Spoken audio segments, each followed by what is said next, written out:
Welcome back to Talk Noah, the place where real conversations meet raw truth, where stories aren't just told but felt, and where maybe, just maybe, you hear something that changes the way you see your own life.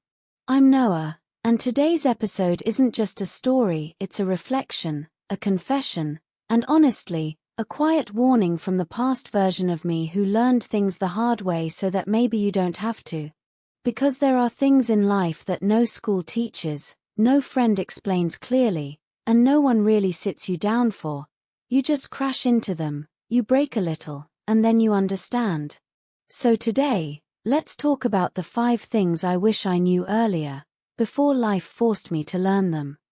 You ever sit alone at night and suddenly realize that if you could go back just a few years, you would do things so differently, not because you were stupid, but because you simply didn't know what you know now?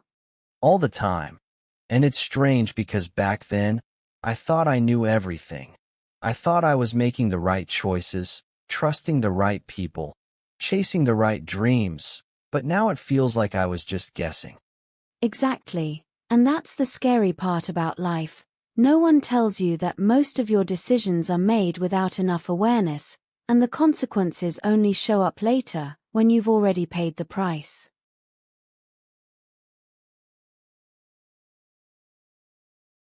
I wish someone had told me earlier that just because someone laughs with you, supports you in small moments, or stays around you, doesn't mean they genuinely care about your growth or your peace.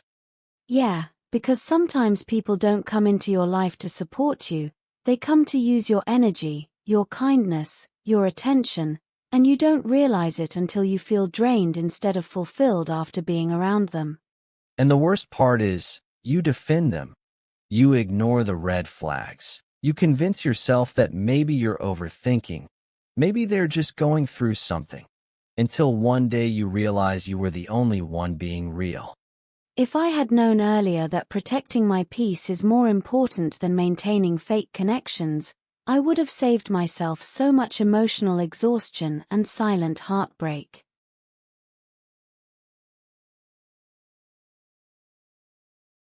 We waste so much time thinking we have more of it, scrolling endlessly, waiting for the right moment, delaying our dreams like life is some unlimited subscription. And then suddenly, years pass, and you look back wondering where all that time went, realizing that the biggest regret isn't failure. It's not even trying when you had the chance. I wish I understood earlier that time isn't just passing, it's being spent, and once it's gone, there's no refund, no replay, no second version of that exact moment. And the truth is, the right time never magically appears. You either start scared, confused, and unprepared, or you don't start at all.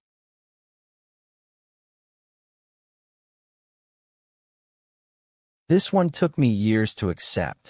I used to explain myself to everyone, trying to make them understand my decisions, my choices, my dreams. Same. I thought if people misunderstood me, it meant I had to explain better, try harder, prove myself more clearly, but that's exhausting. Because not everyone is meant to understand you. Some people see life from a completely different lens, and no amount of explaining will align their perspective with yours. And once you accept that, something changes. You stop seeking validation, you stop shrinking your ideas, and you finally start living for yourself instead of for approval.